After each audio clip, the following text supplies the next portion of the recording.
जो हमारे बीच में वक्ता है निखिल यादव जी उपस्थित हैं। कोई व्यक्तिगत स्वार्थ में घर छोड़ करके भारत की जनता और युवाओं के बीच में एक सकारात्मक ऊर्जा पैदा करना, ऐसे कितने लोग हैं? हम सब लोगों को, सिर्फ मुझे नहीं, हम सब लोगों को ऐसे व्यक्ति का अभिनंदन करना चाहिए जो अपने से बाहर होकर के, अपने से इतर होकर के समाज के लिए कुछ कर रहे हैं, कोई स्वार्थ नहीं। इसलिए वो उपस्थित नहीं हो पाई, नहीं तो वो होती यहाँ पर। मैं फिर से एक बार अभिनंदन करके निखिल जी के वक्तव्य को सुनने के लिए हम सब लोग उत्सुक हैं। बहुत बहुत धन्यवाद। धन्यवाद महोदय। अब अतिथि परिचय के क्रम में सर्वप्रथम यहाँ मुख्य वक्ता के रूप में उपस्थित भारतीय योग संघ दिल्ली चैप्टर के मनोनीत सदस्य, समाज सेवी, युवा कार्यक्रम यंग इंडिया के समन्वयक श्रीमान निखिल यादव महोदय, आप वर्तमान में विवेकानंद केंद्र उत्तर प्रांत दिल्ली, हिमाचल प्रदेश, उत्तराखंड, जम्मू कश्मीर व लद्दाख के प्रांत युवा प्रमुख हैं। आपने दिल्ली विश्वविद्यालय के Delhi college of arts and commerce महाविद्यालय से इतिहास विषय में स्नातक तथा इतिहास विभाग से परास्नातक की शिक्षा प्राप्त की। आपने जवाहरलाल नेहरू विश्वविद्यालय से वैदिक संस्कृत और विरासत विषय में दक्षता का प्रमाण पत्र भी प्राप्त किया है। वर्तमान में आप जवाहरलाल नेहरू विश्वविद्यालय के स्कूल ऑफ सोशल साइंस से पीएचडी कर रहे हैं।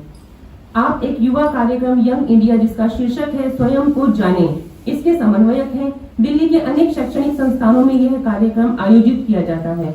आप दक्षिण एशियाई विश्वविद्यालय नई दिल्ली, दिल्ली विश्वविद्यालय के विभिन्न महाविद्यालयों, जामिया मिलिया इस्लामिया विश्वविद्यालय दिल्ली, एमईटी विश्वविद्यालय नोएडा, जीबी पंत कृषि व प्रौद्योगिक विश्वविद्यालय उत्तराखंड इत्यादि विश्वविद्यालयों में व्याख्यान व प्रस्तुति हेतु मुख्य वक्ता के रूप में सम्मिलित हुए हैं। साथ ही आप the print organiser, Panchjanya, Indus scroll, OP India तथा आंशिक रूप से जनसत्ता, द पायनियर, दैनिक जागरण आदि राष्ट्रीय संस्करण के लिए लेखन कार्य हेतु नियमित रूप से संलग्न हैं। अतः समाज व संस्कृति के उपासक के रूप में इस कार्यक्रम में आपका हार्दिक स्वागत एवं अभिनंदन है। मैं श्रीमान निखिल महोदय को उनके वक्तव्य के लिए आमंत्रित करती हूँ कि वे अपने व्याख्यान से हम सभी का ज्ञान वर्धन करें।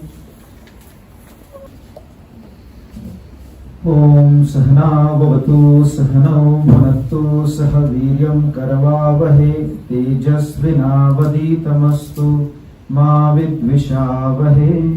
ओम शांति शांति शांति। Respected Awasthi sir, Surendra sir, जिनके स्नेह के कारण आज मैं इधर उपस्थित हूँ, Ramveer sir, faculty members of PGDAV morning college, my dear sisters and brothers, मैं नमस्कार, मैं प्रणाम टू ऑल।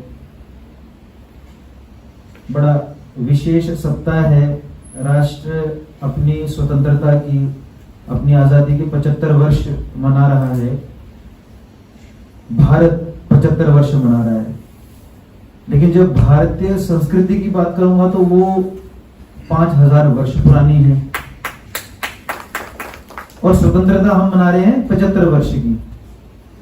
इसलिए इतिहास 75 वर्ष का बताएं या 5000 वर्ष का बताएं, ये बहुत बड़ा प्रश्न है एकेडमिशियंस के लिए। वर्ल्ड की 4 सबसे पुरानी सिविलाइजेशंस, जिसको हम मेसोपोटामियन सिविलाइजेशन कहते हैं, जिसको इजिप्टियन सिविलाइजेशन कहते हैं, जिसको चाइनीज सिविलाइजेशन कहते हैं, जिसको हम यहाँ की इंडस वैली सिविलाइजेशन कहते हैं, सरस्वती सिविलाइजेशन भी कहते हैं, उसमें अगर मूल रूप में अगर कोई आज भी जीवित है तो ये इंडियन भारतीय संस्कृति है। उसका एक शहर है मोहनजोदारो, उसमें एक सील मिलता है, प्रोटो शिवा जिसको हम लोग कहते हैं, spine erect, cross legs, sitting in a meditative posture. From there to Swami Vivekananda sitting on the last rock of India on 25th, 26th, 27th of December, 25, 26, 27 December 1892, 1892. The continuity of a civilization, जहाँ स्वामी विवेकानंद को अपने जीवन का उद्देश्य मिला था Kanyakumari. We have been invaded, we have been plundered, we have been looted for millions of years, but still we are alive. इसलिए इकबाल बड़ा अच्छा लिखते हैं कि यूनान, मिस्र, रोम सब मिट गए जहां से, कि अब तक है बाकी नामो निशा हमारा, कुछ बात है कि हस्ती मिटती नहीं हमारी, सदियों रहा है दुश्मन दौरे जहां हमारा। Swami Vivekananda puts it very well. Swami Vivekananda says shall India die. और वो पूछते हैं if India die who lives. और फिर स्वामी विवेकानंद कहते हैं, if Manu comes back he will not find himself into a foreign land.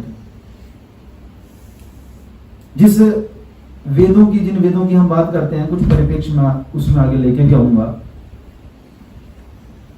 कि यज्ञ उस समय होता था। दयानंद सरस्वती जी ने फिर से कहा बैक टू द वेदास, और आज उसी के नाम से एक कॉलेज है। तो ये कंटिन्यूटी ऑफ सिविलाइजेशन, कंटिन्यूटी चल रही है नहीं तो। और ये कैसे होता है? It is all like baton passing, baton pass होता है एक से दूसरे को, दूसरे को तीसरे को, तीसरे को चौथे को। इंडिया, भारत अकेला ऐसा देश होगा जहां आपको हर एक प्रकार का पंथ मिलेगा, हर एक प्रकार के सेक्ट्स मिलेंगे। शिया को पाकिस्तान में जगह नहीं होगी, लेकिन भारत में होगी। ये भारत की विशेषता है। इस विशेषता को हम लोग अलग अलग परिप्रेक्ष्य में भी देखते हैं।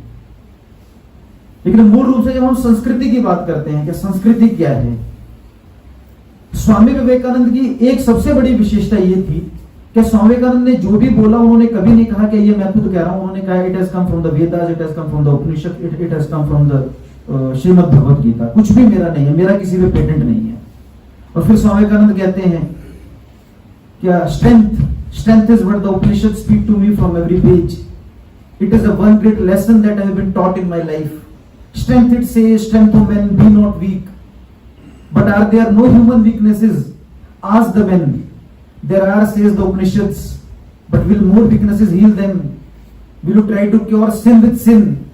Will you try to wash dirt with dirt? Strength, it says, strength of men, stand up and be strong. It is the only literature in the world where you find the word abhay, fearless. In no other scripture in the world is this adjective applied, either for the man or for the God. तो जो सार है कि अभय बनो, be fearless. एक एक शब्द में आप देखोगे बी फियरलेस। श्रीमद् भगवत गीता जो कहते हैं, नैनम चिंतन्ति शस्त्राणि नैनम दहति पावक न चैनम क्लिद्यन्ते आपो न शोष्यति मारुत। कि ये आग आपको जला नहीं सकती, क्या ये जो पानी है ये आपको गला नहीं सकता, ये हवा आपको सुखा नहीं सकती। तो वो निर्भीकता का विषय वो युवाओं के लिए, क्या संस्कृति, बार बार संस्कृति का पूरा जोर लगाया जा रहा है कि जो व्यक्ति जो हम लोग प्रोड्यूस कर रहे हैं वो निर्भीक बने। पहला विषय क्या, वो निर्भीकता से जिए। क्योंकि जितना भी हम लोग देखते हैं कि अभी तो मैं पढ़ रहा था कि इंडिया टुडे का हेडलाइन है कि India is the most depressed country. जिस संस्कृति से छत्रपति शिवाजी महाराज आते हैं, जिस संस्कृति से स्वामी विवेकानंद आते हैं, जिस संस्कृति में सुभाष चंद्र बोस का जन्म हुआ, और वो आज कह रहे हैं कि उसका 43% लोग उसके डिप्रेस्ड हैं। अलग अलग लेयर बताया होगा, लैंसेट और ये बड़े बड़े जर्नल्स आते रहते हैं, उन्होंने अलग अलग उसमें बताया होगा। और इंडिया टुडे दोस्तों कहता है कि it is the most depressed country in this world. और स्क्रिप्चर्स हमारे कह रहे हैं कि बी फियरलेस, बी अभय। बार बार बार बार एक ही विचार अच्छे से दोहरा रहे हैं, बी फियरलेस, बी अभय। एक बहुत मूलभूत विषय है कि संस्कृति होती क्या है। हर एक संस्कृति के कुछ जीवन दर्शन होते हैं, उसका जीवन दर्शन होता है, उसका एक जीवन मूल्य होता है, उसकी एक जीवन व्यवस्था होती है। उसके बेस पे ही आप उसको संस्कृति कहेंगे। अगर आप उनको नष्ट कर देंगे तो वो व्यवस्था नष्ट हो जाएगी। वो जीवन मूल्य, वो जीवन दर्शन और जीवन व्यवस्था जब तक वो कराची, लाहौर, पेशावर में थी तब तक उसको आप भारतीय संस्कृति कहोगे। आज जब वो वहां पर उस खत्म हो गई तो अब आप उस संस्कृति कहेंगे कि वो खत्म हो गई। ये उसकी विशेषता रहती है। जो भारतीय जीवन दर्शन है वो जीवन दर्शन वननेस के ऊपर आधारित है, that we all are interconnected, interrelated and interdependent. ये हम लोग कैसे समझते हैं, कोविड में हमने बड़ा अच्छे से समझा इसको कि एक भी व्यक्ति जब तक कोविड से इन्फेक्टेड है तब तक देश का, दुनिया का हर एक व्यक्ति वो खुद में सेफ नहीं है। तब तक एक भी व्यक्ति है। तो we all are interconnected, interrelated, interdependent. 1000 पेड़ कटेंगे उत्तराखंड में लेकिन उसका फर्क पड़ेगा अंटार्कटिक तक, because we all are interconnected, interrelated, interdependent. यहां पे मेन वर्सेस वुमेन वाला कॉन्सेप्ट नहीं है। इसलिए हमने कहा है दश प्रहारिणी, मां को दुर्गा का रूप दिया। और तीन सबसे स्ट्रॉन्ग जो हमारी गॉडेसेस हैं, चाहे वो मां सरस्वती हो, चाहे वो माता लक्ष्मी हो, या पावर की मां दुर्गा हूं, all have come from women, क्योंकि वर्सेस वाला कॉन्सेप्ट नहीं है, आइडिया ऑफ वननेस है कि वर्सेस वाला होगा, I am the employer, you are the employed, I am the peasant, you are the labour, you are the labour, you are the industrialist. ये versus वाला concept नहीं है, that has come from the west, कि versus वाला concept, आमने सामने वाला concept. India का जो मूलभूत है वो है वननेस, ये वो हमारा जीवन दर्शन, हम जीवन का दर्शन क्या, फिर वो जीवन के मूल्य क्या है, उसमें सबसे एक विशेष मैं आपको बताऊं कि द आइडिया ऑफ एक्सेप्टेंस, जो महोब उपनिषद का मंत्र हमने बहुत बार सुना होगा कि अयम निज प्रोवेति गन्ना लघु चेतसाम उदार चरिता नाम तू वसुदेव कुटुंबकम, he is my brother, he is not my brother, ये तो बहुत संकुचित सोच है, the whole world is my family, पहला। दूसरा, स्वामी विवेकानंद का, जैसे सर ने बताया, स्वामी विवेकानंद जब वर्ल्ड पार्लियामेंट ऑफ रिलीजन्स में गए, तो वो वर्ल्ड पार्लियामेंट ऑफ रिलीजन्स इसलिए बुलाया गया था कि अमेरिका को डिस्कवर या रिडिस्कवर, जो भी आप कहोगे, कोलंबस ने किए हुए 400 वर्ष हो रहे थे, 1492, 1892, 1893 में वर्ल्ड पार्लियामेंट ऑफ रिलीजन्स हो रहा है। तो वहां पर वर्ल्ड पार्लियामेंट ऑफ रिलीजन्स इसलिए हो रहा है, स्वामी विवेकानंद खुद अपने शब्दों में कहते हैं कि वहां पे बताया जा रहा है कि मेरा धर्म आगे है, मेरा धर्म बड़ा है, मेरा धर्म बड़ा है, उसके लिए क्या हम अपनी सत्ता को वहां पे प्रयोग करेंगे। और वहां पे भारत का एक युवा हिंदू सन्यासी जाता है और फिर वो कहता है, my dear sisters and brothers of America, कुछ तालियां बजती हैं, वो सब आप लोगों को पता है। स्वामी विवेकानंद आगे जो कहते हैं, स्वामी विवेकानंद कहते हैं, we not only believe in universal tolerance but universal acceptance, we accept all religions as true. ये सहने की प्रवृत्ति नहीं, जो आज हम लोग बड़ा सहने की प्रवृत्ति वाली जो बात करते हैं, क्या सहने की, टॉलरेंस वाली जो डिबेट चलती है, सेकुलरिज्म, ये शब्द ही भारतीय नहीं है। तो जब भारतीय संस्कृति की बात करेंगे, तो जब जो शब्द ही नहीं है, इनके आप जब इसको कन्वर्ट करेंगे हिंदी में, तो आपको हिंदी का बहुत जल्दी से कोई सही शब्द भी नहीं मिलेगा। तो स्वामी कहते हैं, we not only believe in universal tolerance but universal acceptance, we accept all religions as true. जब रोमन टायरनी ने ज्यूज के, इन लोगों के सब कुछ तोड़ दिए थे मंदिर, तब ये भारत में आए थे। इसकी बहुत एक विशेष बात मैं आपको बताता हूं। सी, जीसस क्राइस्ट वाज अ ज्यू, जीसस क्राइस्ट वाज अ ज्यू, सांख्य मुनि Buddha was a Hindu. The Jews crucified him, discarded him and crucified him. We Hindus, despite क्या बुद्ध ने हमारा सबसे जो मेन जो हमारा टेक्स्ट है Vedas, he discarded it, but we made him the God. हमने उनको भगवान बना दिया। ये भारतीय संस्कृति है। उन्होंने आपका जो मूल जो विषय था कि वेदास थे, उनको भी उन्होंने क्रिटिसाइज किया, लेकिन फिर भी आपने उनको भगवान बना दिया। ये जो एक्सेप्टेंस का जो विषय इस भारत में है, ये आपको कहीं नहीं मिलेगा। ये इसकी विशेषता है, इसलिए हम अपने खुद के भगवान बना सकते हैं, ये भी हमारी विशेषता है। It is not based on persons, it is based on principles. हमारी सिविलाइजेशन से किसी भी एक भी व्यक्ति को, जिसको आप बहुत बड़ा मानते हैं, किसी भी भगवान को बहुत बड़ा आप मानते हैं, उसको अपना इष्ट मानते हैं, उसको हटा लीजिए, कुछ नहीं बिगड़ने वाला इस सिविलाइजेशन का। वो एक मंत्र, ईशावास्यमिदं सर्वम यत्किंच जगत्याम जगत तेन त्यक्तेन भुंजिता मा गृहः कस्य सिद्धनम, क्या ईश्वर हर जगह व्याप्त है? वो फिर से वो सिविलाइजेशन का कोर्स शुरू हो जाए। बहुत बड़ा प्रश्न है कि इतना सारा इन्वेजन हुआ, आप देखेंगे कि जब मिडिल ईस्ट में जब इस्लामिक जो पॉलिटिकल वेव जब चली, कोई 15 दिन में, कोई 20 दिन में, कोई 15 साल में, कोई 20 साल में, कोई 25 साल में पूरे के पूरे देश को कन्वर्ट कर दिया। लेकिन भारत में इतने साल शासन होने के बावजूद भी हमने 2 हाथ हमारे स्वाभाविक है हमने खोए, लेकिन इस सिविलाइजेशन तौर पर इसको डेंट ही कर पाए, इसको खत्म नहीं कर पाए, क्योंकि घर घर में ईश्वर का जो कॉन्सेप्ट है, it is not based on one book, it is not based on one person, it is based on principles. तो ये हमारे जीवन दर्शन, फिर हमारी जीवन व्यवस्था, ये भारत की विशेषता है, जीवन दर्शन और जीवन व्यवस्था। अब मैं कंक्लूड से पहले आपको एक साइंस का एक मैं उदाहरण देता हूं कि साइंस के बारे में बहुत बड़ी बातें की जाती हैं। जॉर्ज बसाला ने एक कॉन्सेप्ट दिया कि science originated in the west and then it diffused to the other parts of the country. तो साइंस वेस्ट में बना और फिर वो लेयर्स में 3 लेयर उसने बताया कि वो फिर पूरी दुनिया में उसमें वो फैला उसमें। उससे पहले यहाँ साइंस नहीं था। प्रफुल्ल चंद्र रे जी का अभी कुछ दिनों पहले 2 अगस्त, प्रफुल्ल चंद्र रे was father of the modern chemistry of India.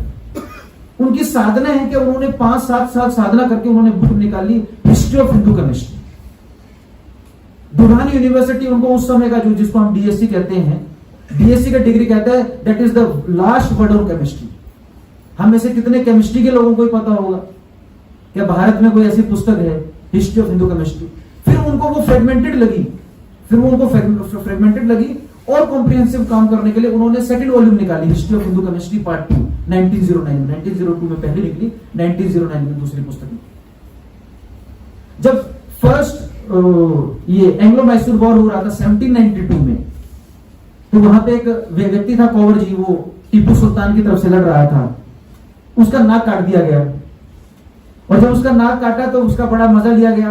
बाद में उसको किसी ने बताया कि राइनोप्लास्टी होती है पूना में, तुम पूना जाओ और वहां पे राइनोप्लास्टी करो। राइनोप्लास्टी जो चरक और नगर अर्जुन वहां के समय से आती है, एंशिएंट टाइम से, और वो उसको करवाता है। कितने लोगों को पता होगा इसके बारे में। और वहां पे ये उस समय के ब्रिटिश गैजेट में ये सारा डॉक्यूमेंटेड है। ब्रिटिश ऑफिसर जो मेडिकल ऑफिसर्स थे वो उसको एग्जामिन कर रहे हैं वहां पे खड़े कर। और जब ब्रिटिशर्स पहली बार भारत में जब एंट्री कर रहे थे 18th सेंचुरी में, धर्मपाल जी की बड़ी अच्छी पुस्तक है क्या, science and technology in the 18th century. क्या उस समय चाहे आपका मोटार हो, चाहे आपका जिप्सम हो, चाहे आपका आइस हो, चाहे आपका पेपर हो, ये सारा काम उस समय भारत में हुआ। हमारे पास 5 सोलर ऑब्जर्वेटरीज है जिसको हम लोग जंतर मंतर कहते हैं। सिर्फ दिल्ली में नहीं है, राजा जयसिंह द्वितीय ने ये 5 बनाई थी। जयपुर से थे वो, एक उन्होंने जयपुर में बनाई, दूसरी उन्होंने दिल्ली में बनाई, उन्होंने काशी में बनाई, उन्होंने मथुरा में बनाई, उन्होंने उज्जैन में बनाई। ये साइंटिफिक टेम्परामेंट, हमने किसी को साइंस के नाम पे किसी को मारा नहीं। वेस्ट ने जब साइंस की नई नई डिस्कवरीज आई थी तो उन्होंने अपने साइंटिस्ट को मारना शुरू किया, हमने किसी साइंटिस्ट को नहीं। तो ये रैशनल जो आउटकम था योग। अब इससे ये लास्ट विषय मैं आपके लिए समझाऊंगा, योग का विषय। इट इज नॉट अबाउट, अब बहुत सारी चीजें हैं जो मैं आपको बहुत बड़ी बड़ी बातें बता दूंगा संस्कृति की, फिर हम हिपोक्रेट्स भी हैं क्योंकि हम इसको एक्सेप्ट नहीं करते हैं। आज जब हम लोग ये पढ़ते हैं, बहुत सारे लोग मेरे से बहुत सारे प्रश्न पूछ रहे थे, मैंने उनको कहा कि योग दर्शन तो हमने दिया और डिप्रेशन भी हम ही है सबसे ज्यादा, क्योंकि हम उसको एक्सेप्ट नहीं करते। बोले स्वामी विवेकानंद का एक बात बड़ा बहुत अच्छा मेरे को एक बात लगता है। स्वामी विवेकानंद कहते हैं anything that comes from the west reject it instantly until you don't have an enough reason to accept it. Anything that comes from India, accept it until you have an enough reason to reject it. हम लोग इसका उल्टा करते हैं, कुछ भी बाहर से आता है हम पहले उसको एक्सेप्ट कर लेते हैं, उसको झेलेंगे। इसलिए भगवनेवता बड़ा अच्छा कहती है, भगवनेवता कहती है are the countrymens of Shankaracharya and Bhaskaracharya inferior to the countrymen of Newton and Darwin, be true sons of Bharatvarsha, not poor copies of Europe. हम तो पुअर कॉपी बन रहे हैं, एक कॉपी, दूसरी कॉपी, चौथी कॉपी, पांचवी कॉपी, छठी कॉपी। बड़ा तगड़ा विषय है कि इंग्लिश बोलने के चक्कर में हिंदी लिखना भूल गए हम लोग। इंग्लिश इतनी रटने लग गए हम लोग कि इंग्लिश तो नहीं आया, स्वाभाविक है, लेकिन हिंदी भी भूल गए। ना तो हिंदी ढंग से बोल पाते हैं, ना हिंदी लिख पाते हैं। तो जो थे वो भी भूल गए, क्योंकि हम वही कंट्रीब्यूट कर पाएंगे जो हम हैं। हम वो कुछ भी कंट्रीब्यूट नहीं कर सकते इस सिविलाइजेशन को जो हम है ही नहीं। और आप वही कंट्रीब्यूट कर सकते हो जो आप हो। एक क्रिश्चियन बंदा आया, बहुत अच्छा इंसान था, वो नागालैंड पहुंचा। नागालैंड में एक बहुत बड़ी पॉपुलेशन कन्वर्ट हो चुकी है क्रिश्चियनिटी में। वो वहां पे मिला और उसने कहा यार आपके यहाँ क्या होता है? उसने कहा मैं गिटार बजाता हूँ। बोला ये तो हमारे वेस्ट से आया है। आप यहाँ क्या करते? बोले हम केक खाते हैं। बोले ये तो हमारे वेस्ट से आया है। बोला हम पिज्जा खाते हैं। बोला यार ये तो इटली में आया था, हम लोग ब्रेड बनाते थे, अब तुम लोगों को पिज्जा खिलाते हैं। आपका अपना क्या है? You can become Christian, you can become, आप कोई भी हो तो पंथ है, किसी को भी आप एक्सेप्ट करिए, लेकिन आपकी ओरिजिनल कंट्रीब्यूशन क्या है? अगर लिट्टी चोखा बिहार से खत्म हो जाएगा और बिहार में भी बर्गर ही चल जाएगा तो बिहार कैसे रहेगा? अगर दाल बाटी चूरमा अगर राजस्थान से खत्म हो जाएगा तो राजस्थान कैसे रहेगा? तो सबको वेस्टी बना दो। तो ये जो संस्कृति की जो हम लोग जो बात कर रहे हैं, क्या भारतीय संस्कृति, तो ये भारतीय शब्द जब खत्म हो जाएगा, जब यही विलुप्त हो जाएगा तो सारा विषय खत्म हो जाएगा। मैं स्वामी विवेकानंद के इन शब्दों से ये विषय खत्म करूं। स्वामी विवेकानंद कहते हैं, I do not see into the future, not do I care to see. I do not see into the future, not do I care to see, but one vision I see clear as life before me, that the ancient mother has awakened once more, sitting on her throne rejuvenated, more glorious than ever, proclaim her to the world with a voice of peace and benediction. वो भारत माता पुनः जगत जननी बनने वाली है। हम लोग, जैसे अवस्थी सर ने कहा, हम लोग तय करें कि हम लोग कैसे कंट्रीब्यूशन कर सकते हैं। बहुत सारे माध्यम है कंट्रीब्यूट करने के। हम लोग कैसे कंट्रीब्यूशन कर सकते हैं। आपने मुझे बुलाया, मुझे सुना, इसके लिए बहुत बहुत धन्यवाद आपका।